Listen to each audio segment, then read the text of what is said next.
दोस्तों, जिस दिन का बरसों से इंतजार था, आखिर वो दिन आज आ ही गया। न्यूयॉर्क में संयुक्त राष्ट्र मुख्यालय के गलियारों में पिछले 48 घंटों से ऐसी हलचल है जो शायद ही कभी देखने को मिलती है, क्योंकि दुनिया के सबसे ताकतवर देशों के प्रतिनिधि लगातार बैठकें कर रहे हैं और सुरक्षा परिषद में ऐतिहासिक सुधार के प्रस्ताव पर चर्चा हो रही है। और यह प्रस्ताव है भारत को संयुक्त राष्ट्र सुरक्षा परिषद का स्थायी सदस्य बनाने और उसे वीटो पावर देने का, जो कि दशकों से लंबित एक मुद्दा था और अब अचानक यह अपने सबसे निर्णायक चरण में पहुंच गया है। दोस्तों, आगे बढ़ने से पहले एक सच्चे भारतीय होने पर वीडियो को लाइक और चैनल को जरूर सब्सक्राइब करें, क्योंकि पूरी दुनिया की निगाहें इस बात पर टिकी हैं कि आखिर यह ऐतिहासिक फैसला कब होगा और क्या वाकई भारत उन चुनिंदा देशों की सूची में शामिल हो पाएगा जो दुनिया के सबसे बड़े फैसलों को प्रभावित कर सकते हैं। और इस पूरे घटनाक्रम में सबसे चौंकाने वाली बात यह है कि पहले 146 देशों ने भारत का समर्थन किया था, लेकिन लगातार चल रही कूटनीतिक बातचीत अफ्रीका, लैटिन अमेरिका, प्रशांत द्वीपीय देशों और यूरोप के कई देशों के समर्थन के बाद यह संख्या बढ़कर 154 तक पहुंच गई। और यह संयुक्त राष्ट्र के इतिहास में किसी भी प्रस्ताव के लिए सबसे बड़ा समर्थन है और इसने पूरी दुनिया को हैरान कर दिया, क्योंकि कोई भी इसकी उम्मीद नहीं कर रहा था। और जब यह खबर सामने आई तो पूरे भारत में खुशी की लहर दौड़ गई और लोग सड़कों पर उतर आए, क्योंकि यह वह क्षण है जिसका भारत दशकों से इंतजार कर रहा था। और सबसे खास बात यह है कि रूस, फ्रांस और ब्रिटेन खुलकर भारत के पक्ष में दिखाई दिए और इन तीनों देशों ने स्पष्ट कर दिया कि वे भारत के वीटो प्रस्ताव का पूरा समर्थन करते हैं, क्योंकि वे मानते हैं कि 21वीं सदी की वैश्विक व्यवस्था 1945 वाली दुनिया से पूरी तरह बदल चुकी है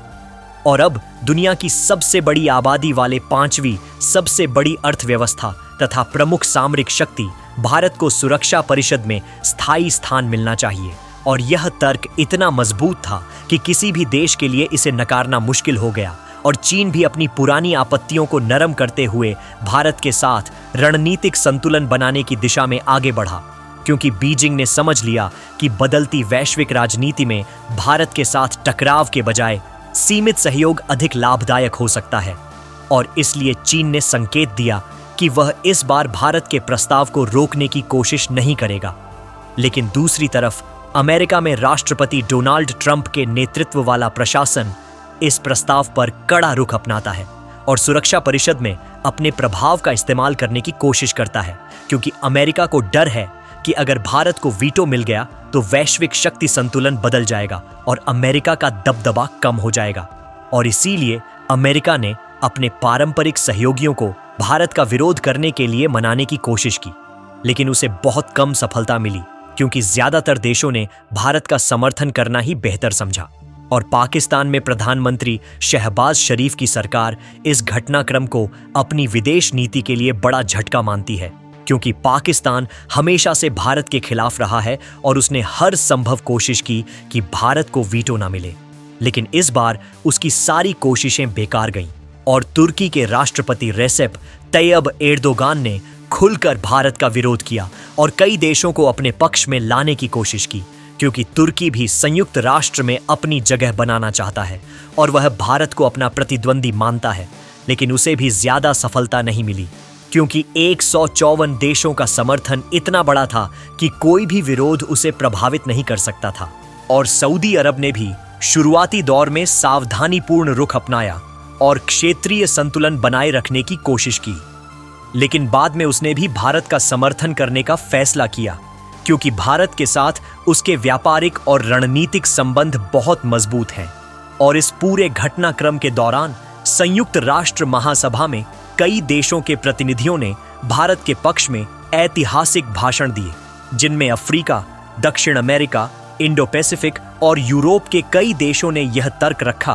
कि आज की वैश्विक व्यवस्था 1945 वाली दुनिया से पूरी तरह बदल चुकी है और अब संयुक्त राष्ट्र को 21वीं सदी की वास्तविकताओं के अनुसार बदलना होगा। और भारत इस सुधार का सबसे मजबूत दावेदार है। और इन भाषणों ने भारत के पक्ष में माहौल को और मजबूत किया और विरोधी देशों ने भी तीखी बहस की और कुछ प्रतिनिधि मंडलों ने विरोध में वॉकआउट भी किया, लेकिन इसका कोई असर नहीं हुआ क्योंकि 154 देशों का समर्थन किसी भी विरोध से बड़ा था। और इसके बाद कहानी में एक बड़ा मोड़ आता है जब महासभा में एक विशेष प्रक्रिया या नियम के आधार पर, जिसे कहानी में आर्टिकल 3 क्लॉज 6 कहा गया है, 80% से अधिक देशों का समर्थन मिलने के बाद ऐसा रास्ता निकाला जाता है जिससे अमेरिका की वीटो रणनीति प्रभावी नहीं रह पाती और भारत के पक्ष में प्रस्ताव पारित घोषित कर दिया जाता है, जिससे अमेरिका की वीटो, और यह वह ऐतिहासिक क्षण था जब भारत औपचारिक रूप से संयुक्त राष्ट्र सुरक्षा परिषद का स्थायी सदस्य बन गया। और इस घटनाक्रम को अमेरिका, पाकिस्तान, तुर्की और भारत के विरोधी देशों के लिए बड़ा कूटनीतिक झटका बताया गया। और इसके बाद कहानी का फोकस चीन की रणनीति पर जाता है, जहां बीजिंग यह समझता है कि बदलती वैश्विक राजनीति में भारत के साथ टकराव की बजाय सीमित सहयोग अधिक लाभदायक हो सकता है। और इसलिए चीन ने भारत के साथ रूस भारत चीन त्रिकोणीय सहयोग को मजबूत करने का फैसला किया और इससे बहुध्रुवीय विश्व व्यवस्था को और मजबूती मिली और ब्रिक्स के बढ़ते प्रभाव ने पश्चिमी देशों के साथ शक्ति संतुलन को बदल दिया। और यह सब भारत की बढ़ती वैश्विक ताकत का नतीजा था और अमेरिका अपने पारंपरिक सहयोगियों के साथ नई रणनीति बनाने में जुट गया। जबकि भूमध्य सागर, इंडो पैसिफिक और हिंद महासागर में बढ़ती भू राजनीतिक प्रतिस्पर्धा ने पूरी दुनिया का ध्यान आकर्षित किया। और इस पूरे घटनाक्रम के बाद यह स्पष्ट हो गया कि भारत अब केवल दक्षिण एशिया की शक्ति नहीं, बल्कि एक उभरता हुआ वैश्विक शक्ति केंद्र बन चुका है। और आने वाले समय में कश्मीर सीमा विवाद, आतंकवाद, वैश्विक सुरक्षा, व्यापार, समुद्री मार्ग, ऊर्जा सुरक्षा और संयुक्त राष्ट्र सुधार जैसे बड़े मुद्दों पर भारत पहले से कहीं अधिक प्रभावशाली भूमिका निभाएगा। और यह भारत के लिए एक बहुत बड़ी उपलब्धि है, क्योंकि अब वह वैश्विक मंचों पर अपनी बात रखने के लिए पूरी तरह से सक्षम हो गया है और वह अपने हितों की रक्षा कर सकेगा। और यह सब संभव हुआ है क्योंकि भारत ने हर क्षेत्र में खुद को मजबूत किया है, चाहे वह अर्थव्यवस्था हो, सैन्य शक्ति हो या कूटनीति। भारत ने हर मोर्चे पर बेहतर प्रदर्शन किया है और इसी का नतीजा है कि आज दुनिया की सबसे बड़ी ताकतें भारत को अपने बराबर समझती हैं और उसे वह स्थान देने के लिए तैयार हैं जिसका वह हकदार है। और यह भारत की सरकार, उसके नेतृत्व और 140 करोड़ भारतीयों की मेहनत और समर्पण का नतीजा है। और जब आज भारत को वीटो मिलेगा तो ये हर भारतीय के लिए गर्व का क्षण होगा और हर भारतीय को इस पर गर्व होना चाहिए। और ये